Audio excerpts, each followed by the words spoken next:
दोस्तों जय भीम। मैं संदीप पौध। स्वागत है आप सभी का आपके अपने चैनल मेरा भारत में।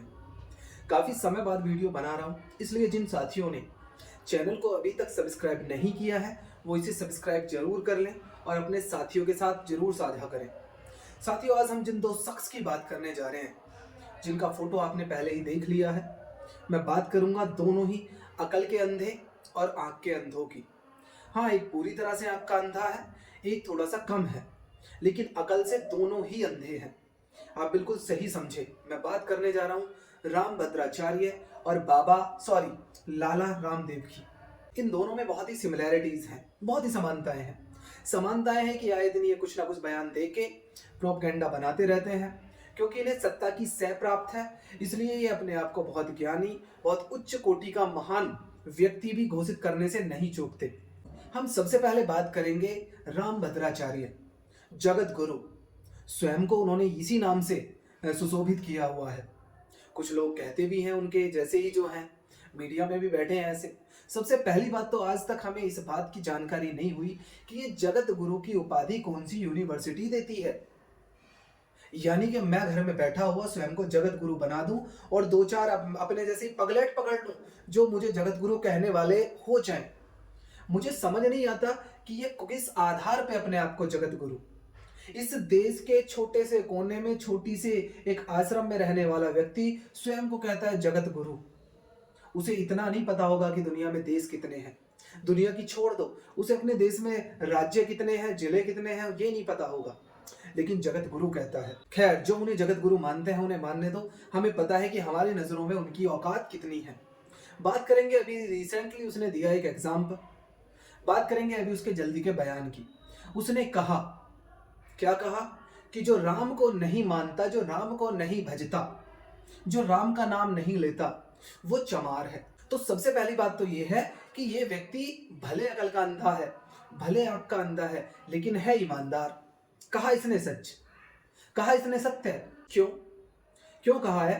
क्योंकि जब हम बाबा साहब डॉक्टर अंबेडकर को पढ़ते हैं तो बाबा साहब डॉक्टर अंबेडकर ने अपने वॉल्यूम में लिखा है, क्या लिखा है कि इस देश में जो चमार जाति है, वैसे तो बहुत सारी हैं जो मूल निवासी जातियां हैं जिन्हें लगभग 85% कहते हैं, लेकिन जो चमार जाति है वो मूल रूप से बौद्ध थी, कभी नागवंशी थे ये, और साउथ में इन्हीं को द्रविड़ कहा गया।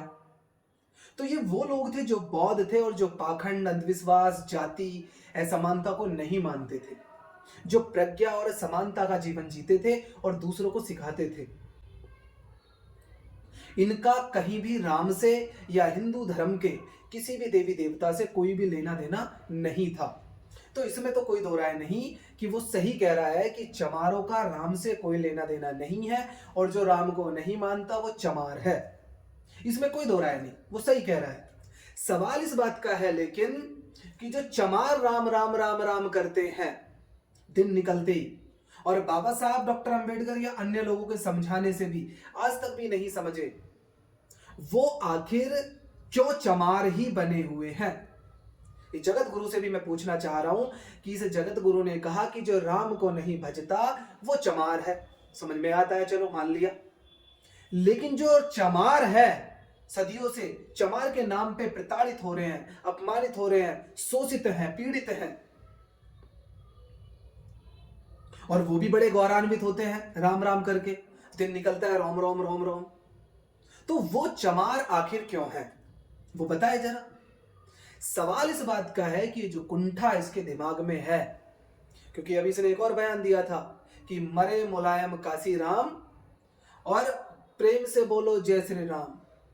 जो व्यक्ति किसी के मृत्यु को इस तरीके से प्रचारित कर सकता है, सोचो उसका बौद्धिक स्तर क्या हो सकता है। हालांकि ये भूल जाता है कि ये वही मुलायम और काशीराम साहब हैं जिन्होंने श्री राम को हवा में उड़ा दिया था। वो भूल जाता है, लेकिन अब मर गए, क्योंकि दुनिया में सत्य है, मृत्यु सबको आनी है, इसको भी आनी है। और जिन सत्ताधारियों के बल पे ये आज कूद रहा है, इसको पता है कि बदलेंगे वो भी या इस दुनिया से जाएंगे, ये तो सत्य है। ये तो दुनिया में हमेशा तो अमर कोई नहीं रहेगा, फिर भी ये सत्ता का फायदा लेकर आए दिन इस तरह के बयान देता रहता है।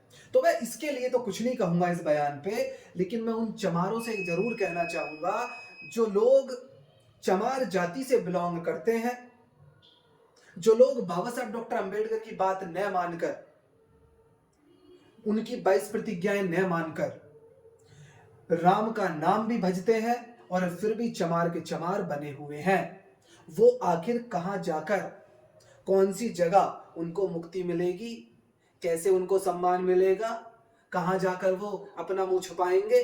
क्यों? क्योंकि वो तो नाम भी जप रहे हैं और फिर भी चमार के चमार हैं। उनके जीवन में कोई परिवर्तन नहीं हो रहा, फिर भी उनकी खूब जाति के नाम पे पिटाई कुटाई हो रही है, खूब शोषण हो रहा है। तो उनको सोचने की जरूरत ज्यादा है कि आखिर कब तक राम को भजते रहोगे। बाकी जो राम को नहीं भजते उन्हें कोई समस्या नहीं है, उन्हें इस बयान से कोई दुखी होने की जरूरत नहीं है। क्यों?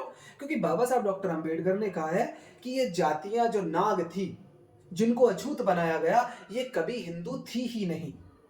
इसीलिए मनु ने इनको पंचम वर्ण में जोड़ा, इनको अवर्ण कहा, इनको अस्पृश्य कहा, अनटचेबल कहा, अछूत कहा।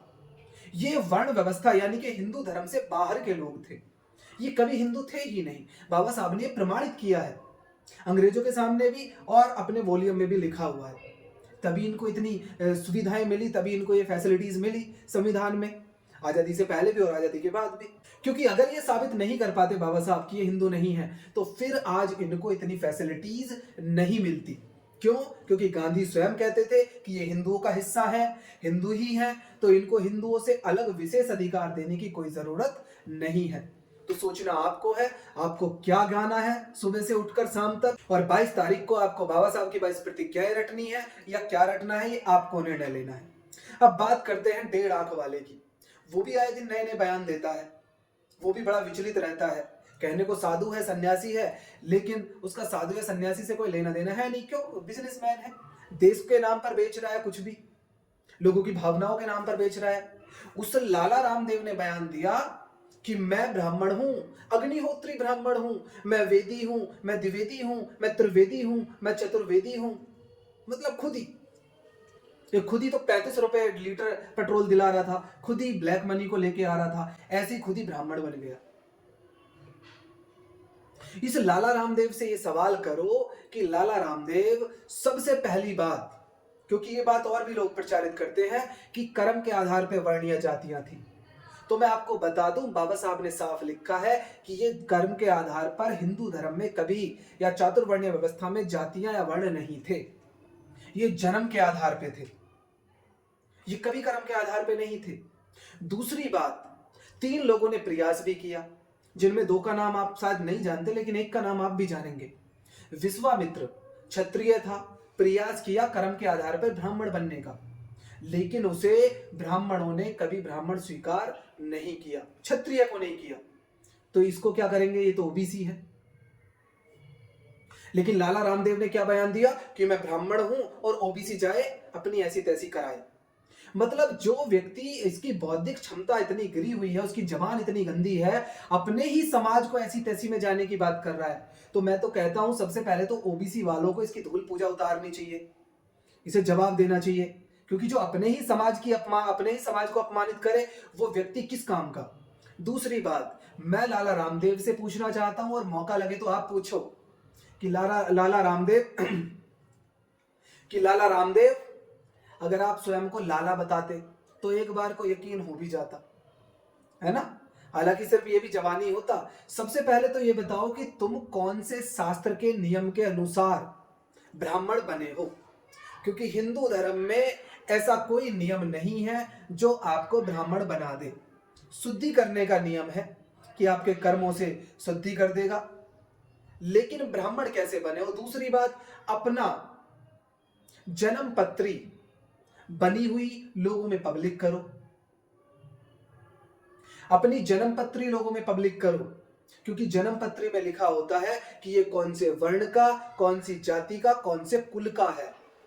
क्योंकि अपनी जबान से तो आप कुछ भी बन सकते हो आज, और ये जो आप इतना बोल रहे हो ना आज भी कि मैं ब्राह्मण हूं, फलाना हूं, ढिमका हूं, पहली बात तो आपको कोई ब्राह्मण मानेगा नहीं।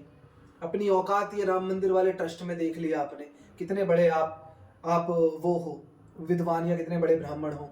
तीसरी बात यह है कि ये बाबा साहब डॉक्टर अंबेडकर का बनाया हुआ संविधान है, जिसकी बदौलत आज आप बिजनेसमैन बन के बैठे हो, जिसकी बदौलत आज आप स्वयं को ब्राह्मण कह दो, बनिया कह दो, कुछ भी कह दो।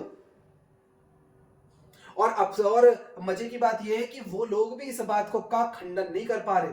क्यों? क्योंकि अगर उन्होंने खंडन किया तो बाबा साहब का कानून है, बाबा साहब का लॉ है, इसलिए आप बोल पा रहे हो। तो ये अपने ही समाज को जिस कदर आप अपमानित कर रहे हो, इससे आपकी बौद्धिक क्षमता का अंदाजा साफ साफ लग रहा है। और मैं ओबीसी समाज को भी कहना चाहूंगा कि भैया कब तक अपने अधिकारों को नहीं समझोगे, अपने अपमान को नहीं समझोगे। आपके ही समाज के लोग आपका इतना अपमान कर रहे हैं, आपको ऐसी तैसी में जाने की बात कर रहे हैं, आप क्यों इनको जवाब नहीं देते? इनको जवाब दो। आप जब तक इनको जवाब नहीं दोगे, इनके हौसले ऐसे ही बढ़ते रहेंगे, ऐसे ही ये बयानबाजी करते रहेंगे। दोस्तों, जब कभी आपको मौका मिले तो राम भद्राचार्य और बाबा रामदेव जैसे लोगों को बयानों के इनके जवाब जरूर दें। क्यों? क्योंकि ये आए दिन कुछ ना कुछ उल्टा पुल्टा अनाप शनाप बोलते रहते हैं। इनको जवाब नहीं दिया जाएगा तो ऐसे बात नहीं बनेगी। आशा करता हूं मेरे द्वारा दी गई जानकारी आपको पसंद आई होगी। चैनल को सब्सक्राइब करें, वीडियो को शेयर करें और बेल आइकन प्रेस करना ना भूलें। धन्यवाद। जय भीम।